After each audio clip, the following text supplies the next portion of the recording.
welcome to Turn the Page, the official podcast of the Syosset Public Library.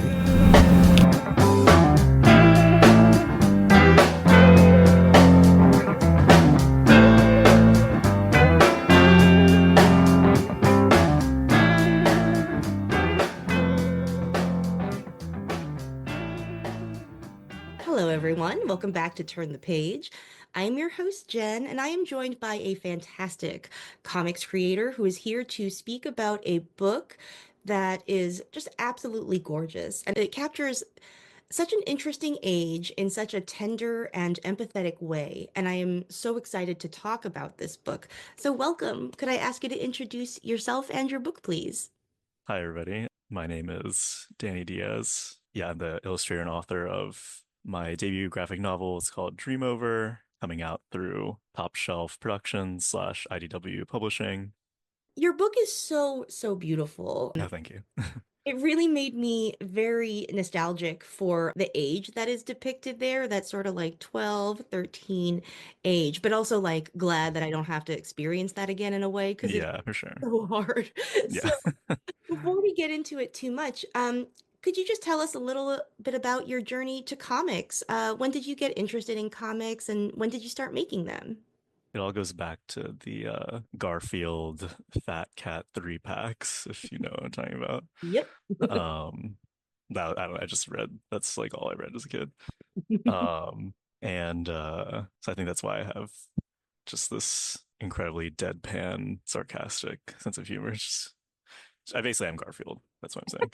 But yeah, I mean, I feel like just reading those, and I mean, I've been drawing since I can remember, like as early as kindergarten, and like always drawing all the time, and making like terrible comics like in grade school, just for like me and my brother and my friend and all that, mostly about like fictional cat characters and Nintendo characters. It was really terrible.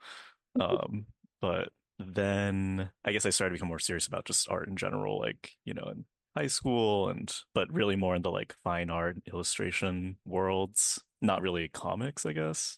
Mm. And then in college, I like studied sciences, so I didn't really like do art for like 5 years, basically. But then after college is when I just randomly, or I don't know, it was random fate, came across Tilly Walden's On a Sunbeam on Tumblr when it Mm. was still a web comic, like it wasn't printed yet. And I mean, I guess I mean for a year or something up to that point, like I had been thinking about, like, oh, I want to make a graphic novel. Or I mean, even since like high school, I'd been like, oh, I'd like to make a graphic novel, but nothing. I had some like absolutely terrible ideas that are just never came to fruition, and never, I don't know, I just didn't really, I guess I was just so focused on like, sciences and whatever, just Mm. other stuff. But then reading On a Sunbeam, basically, I was like, wait, like this is what I need to be doing, basically. Like this is it. This is it. Like this is it fundamentally, I guess. That is a uh, really good one to, bring yeah, back into the comics fold. It's such a stunning book. yeah, it's one of my favorites. Probably, I mean, might be my. It's like in my top three for sure, Mm. definitely. Yeah, I don't know. I feel like it just captured everything that I like want to do, basically, I guess. Mm. That makes a lot of sense to me because I think it Yeah. has, her attention to relationships and sort of like the fear, but also the excitement that can get wrapped up in them feels like Mhm. very on point. So For then sure. what was the beginning of this graphic novel then of Dreamover? Like did it start with a character or an Mhm. image or just like a feeling or a mood that you wanted to capture? Yeah, I forgot. I should have said this earlier, actually. Or I was thinking like, oh, I should explain what the book is about early on, right? Mm. So, Dream Over, the book, it's about these two childhood best friends, Amber and Nico, who, they've, always like liked each other basically, but it's not until like eighth grade, like end of middle school that they, you know, essentially fall in love with each other, and then yeah, basically like start dating. And it's all, like this puppy love and like all innocent and happy. But then high school starts and things start to get more complicated with them, like basically being codependent on each other and ignoring their friends, including their one of their other childhood best friend, Drew, and they just become more isolated from their friends. And ultimately, yeah, they're dealing with like bullies and just, the stress of high school and homework and all this stuff. And so ultimately they end up magically escaping their lives through this shared lucid dream. So then, basically half of the book takes place in this shared lucid dream world. So yeah, that was the context that I wanted to provide earlier. So back to your question though, what was the inception point? So yeah, there's a little, I don't want to get like too down the rabbit hole, but yeah, I guess for me, so I'm like consider myself or identify as like trans femme, person, meaning at the most basic level, like I should have been born like female, basically, right? And I use like they them pronouns. So even, but I only really like, sort of came to terms with this identity like during the pandemic, so like 4 years ago. And I started this book in like 2017, and the inception of it I'd say was even 2015. So like already, like 5 years before really seriously coming to terms with like my own trans identity, right? So, and I think this happens for a lot of, I mean, pretty much for every graphic novelist, and especially like trans graphic novelists. I think, they just start drawing stuff of their own life, or like try, they will, I don't know, create like fictional version of their own life as like a way of like processing like what has happened, right? So basically, that's basically I feel like what I was doing in terms of like, like I came up with the character of like Amber, basically, who was, and like yeah, again, like 5 years before like coming out as my own, or coming to terms with, like my own identity, I was like basically drawing, like a lot of my own like personal experiences, but like in this like fictional way of like, what if I had been born female, basically, right? Or like this is who I wish I could have been. Like she's not who I was at all. Like I was a lot more like Nico, like totally like emo, shy, like, so yeah, I feel like, she's probably like the inception point, and then, the other characters as well, like, are also loosely based on just people I grew up with. So yeah, I feel like that's basically it. But yeah, there were definitely some earlier iterations that were terrible. That like, it was like, yeah, I had these characters, and I was trying to like, the first iteration was like some story about like, the characters are doing. I was really into like back in the day, these like online forums where you would like role play. I don't know if you have any idea what I'm talking about, but like, Yeah. like people would like basically make up, stories and characters, and like basically kind of like co-write these stories together. And this was specifically on a forum about the TV show Code Lyoko, if you've ever seen that, which is shout out to anybody out there who watched that show. It's not that good of a show, but it's a great forum. So anyway, I had this idea about that, which was like, yeah, it didn't go anywhere. And then the second iteration was kind of this like, I actually, or yeah, after this is like 2017, after I had read On a Sunbeam, basically the rest of that year I penciled like 200 pages of this, like without really, I didn't even, I had basically didn't script, like very, very terrible, like loose script, and just kind of like, was just like kind of writing as I go, like writing and drawing as I go, kind of like um, basically just like a senior year of high school, like characters, just sort of slice of life, like thing. Um, and yeah, I should say a lot of this is based on, I guess, like, you know, post college, like moving back home. So I'm from Washington, D.C. area. So like moving back home and like remembering like, oh yeah, all this stuff that happened, I completely forgot about, basically. And yeah, so there's definitely a lot of like like nostalgia and escapism, kind of like, graduating college, like moving back home, being like, wow, what do I do with my life now? Like, and just being like, wow, being an adult is horrible, and working is literally the worst thing in the world. Truly. Um, so, and I mean, I should say I had a really, really like great, very lucky to have like a great non-traumatic childhood. Like, yeah, like, I think it comes through in the book that, there wasn't, crazy childhood trauma or anything obviously happening. Like I obviously had an amazing childhood. So I was just kind of that, I guess that was also, all of this is all wrapped up together in like, where did this come from, right? Um, and then finally, the last thing I'll say is, yeah, once I got to the end of that 200 pages that I had penciled, I was like, this is the worst thing that's ever been written. So I burned that to the ground, and somehow I was like, okay, I need to like properly write out a script. Like, because basically I'd already drawn it, and I was like, well, I can't, if I want to edit it, like I had to like throw away all these drawings, right? So obviously the smart thing is to write it out fully before drawing. So I did that next, and yeah, honestly, I guess that like I made them like more younger characters also, I guess. Mhm. Then, well, it's funny. The very initial point was like the characters were like middle school, then they came end of high school, and then they ended up between middle and high school. So Yeah. anyway, it was just complicated. That's super interesting. Yeah, 'cause you get to capture like the emotions of both by, putting it in that very that summer in between like, Mm. when you're on the brink of puberty and like you are dealing with like childhood friendships and emotions, but also like acquiring adult ones, and like that's a lot to process at that age. I'm really curious to hear about like the sort of the way that you use the novel to process like your own journey and like your own self-realizations. Does that also why you set it in 2008? Like, did you draw on your own sort of like I guess like what I would call like the world building of your own life, maybe? Mhm. Yeah, no, definitely. Yeah, I mean, yeah, in 2008, I was like in eighth grade, or yeah, that's when I graduated, like middle school. So yeah, pretty much just fully drawing on like definitely a, write what you know kind of book here. Um, and I did not actually have a extended shared lucid dream with anybody, unfortunately. That was all made up.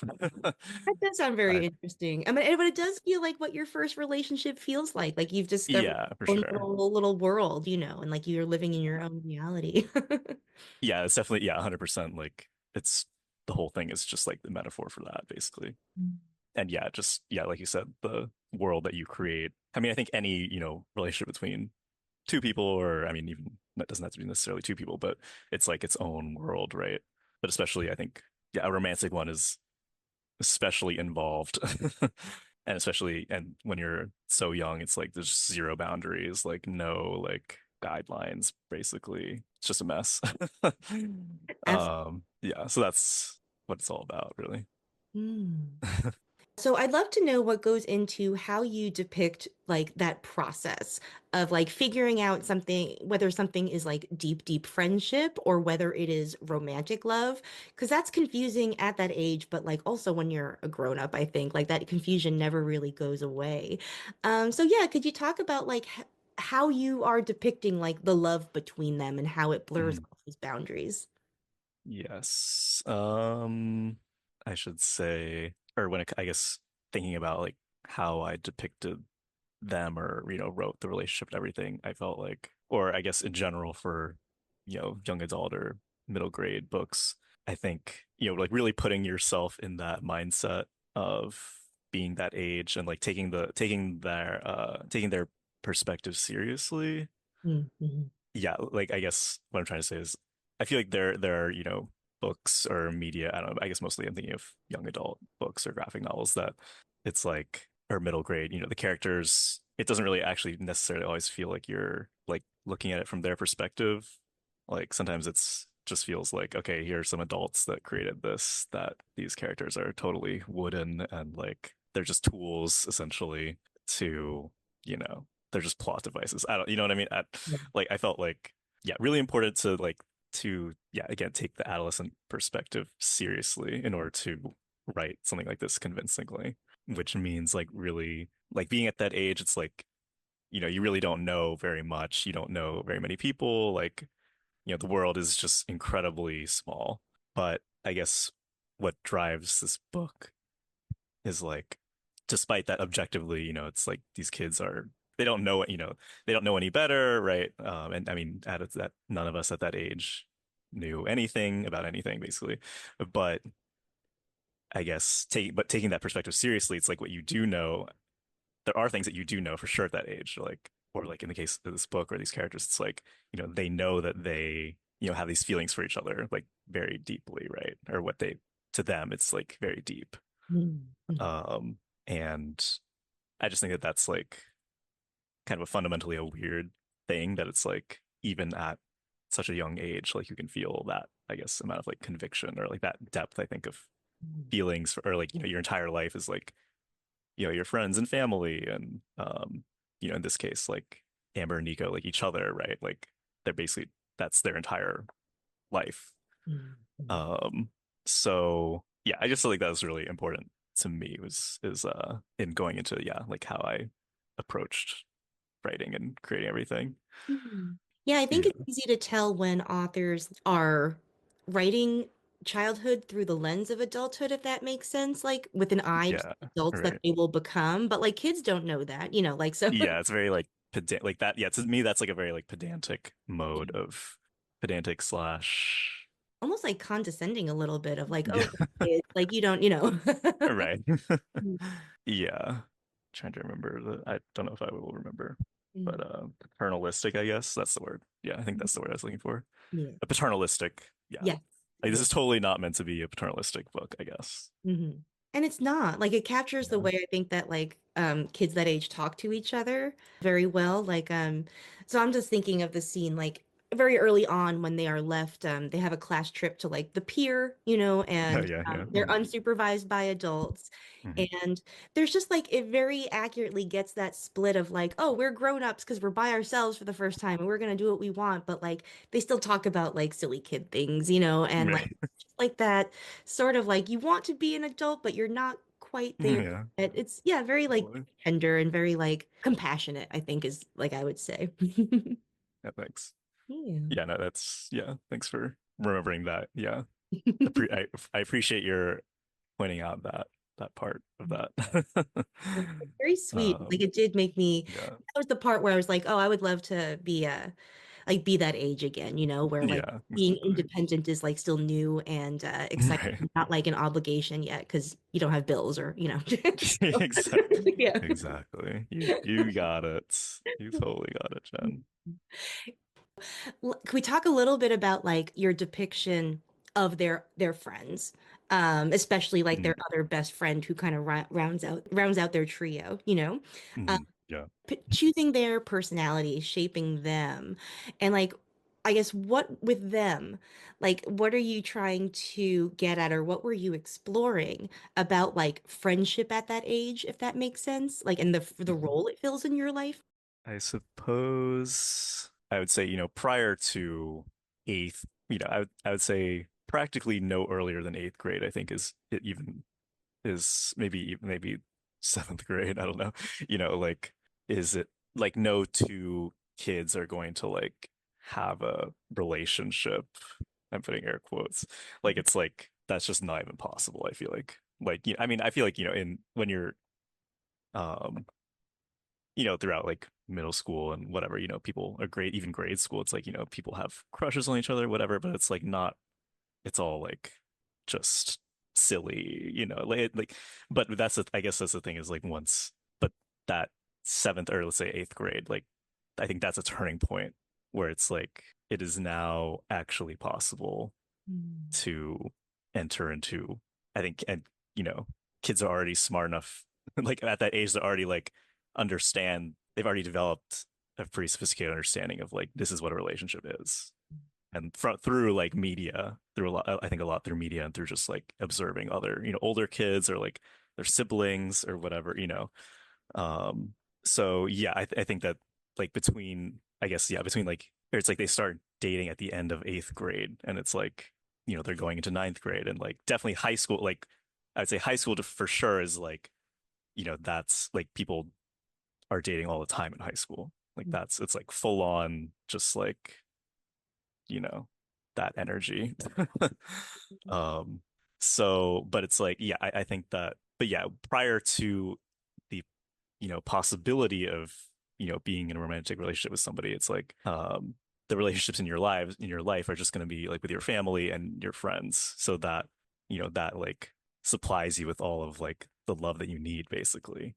But Mm. then I think but then yeah, I think yeah, once you hit puberty, I mean, that's just I can't speak for everybody, but generally, I guess it's like once you hit puberty, then there's like, you know, out of just nowhere practically. Basically, it's like you're like there's a desire for something more Yeah.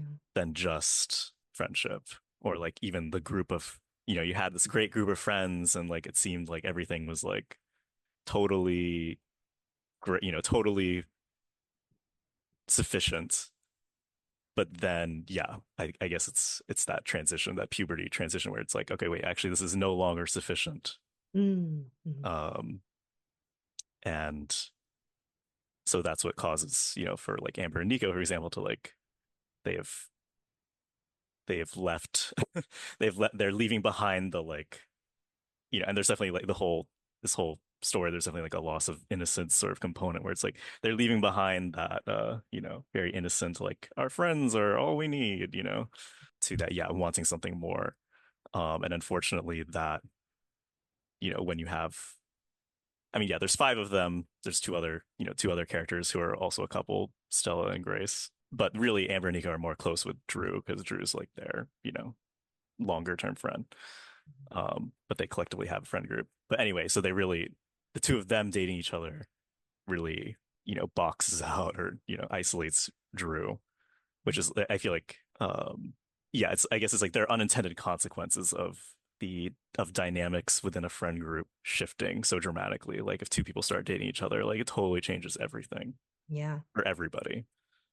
And so, and I've definitely been in that position where it was like, I started dating somebody and then was, not, I was not nice to, or like, was mean to friends because of that, or, like definitely known other people who've, been in similar situations where it's like they had a sort of trio situation and then two of them started dating and it's like, oh, okay, well, this is weird now. I think like what you were getting at with the like, you begin to want something more. Like that's totally Yeah. why I think those feelings of like excitement and fear are so linked up, right? Because like you Hmm. want something more, but that more is so much messier and with Yeah. higher stakes, And Super so high stakes. Yeah. yeah. So it's like it really captures like why at that age like it can feel so important to enter into that relationship but also be totally terrified of it at the same time. So For sure. And yeah, and I think also it's like you can't go back is another thing I would add. It's like once you've had any kind of romantic relationship with somebody or whatever, it's like you can't go back to like how you were before that. And Mhm. again, you can't go back again to the like my friends are all I need, like or whatever. Yeah. Hmm. So I wonder if that's also yeah. what kind of introduces us to the concept of like relationships need work, because like the childhood Yeah. relationships don't need work the same way that like grown-up friendships or romantic relationships kind of do. So you're like, oh, Yeah. this is just inherently more complicated than I thought it was. Yes, Mm. definitely. Mm. Um, but yeah, I think that made me think of also, and kind of also going back to this like loss of innocence idea is like, yeah, so in the beginning of the relationship, end of eighth grade, summer, whatever, it's all just hunky dory, whatever. But at that age, it's like, week to week, I think things are changing so rapidly, you know, and especially entering high school, it's like that's just like like Pandora's box is opening basically in terms of what you're like, wait, wow, there's like you're being exposed to all these older kids and just other ideas and just like um it's just so rapid, I think, how like, at that age you have to learn really quickly to be like to understand, to keep up, Mm. Mhm. um and like, fit in and um find your niche and your people. Um it's kind of just this like it's like the rat race has already begun basically.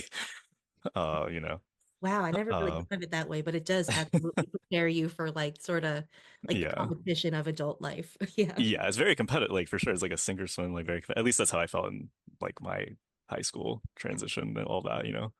I mean, I was lucky that I had, the same friends going in, but still, even still.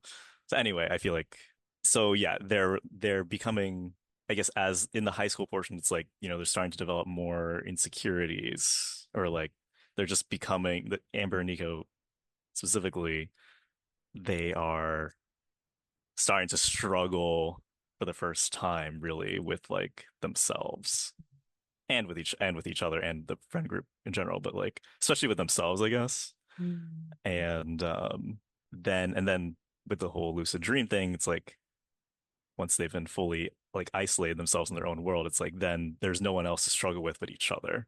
Mm. And I mean themselves and each other.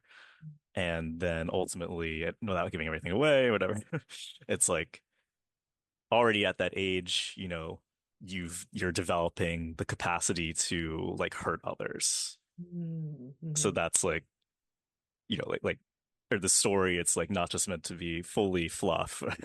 Like it's meant to be like cute with a dark twist where it's like um everything is, yeah, again, like I said, hunky dory until it's like, there's this yeah, capacity that like the characters develop the capacity to hurt each other. Yeah. Hmm. Um, That is a really good point too, because that does, yeah, yeah. that is absolutely the age when that started to like happen in my life. I know just between friend groups just get more complicated. Yes. Yeah, and absolutely, yeah, hurting each other and then also, yeah, hurting their friends too Yeah. by like, you know, I mean, not that, I mean, before that too, I mean, I mean, for sure in middle school and grade school, like kids are also horribly mean to each other and do terrible things to each other. Um, but it feels in a more naive way that's just sort of like, I don't know. I feel that's more like, to me, that's like little gremlin monkeys, like as opposed to by the time they're already, I think, in high school, it's like these are like the way that they are hurting each other is a lot more sophisticated Hmm. in Yeah. terms of like, oh, we're not going to tell so and so we're going to this. Like there's one moment where they don't tell Drew that they're going to a concert together, for example, and he gets pissed about it.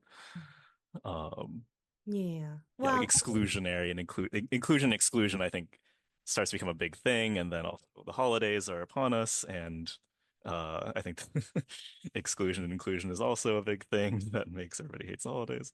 Coming Mm. back to adulthood. Anyways, 100%. um, Yeah.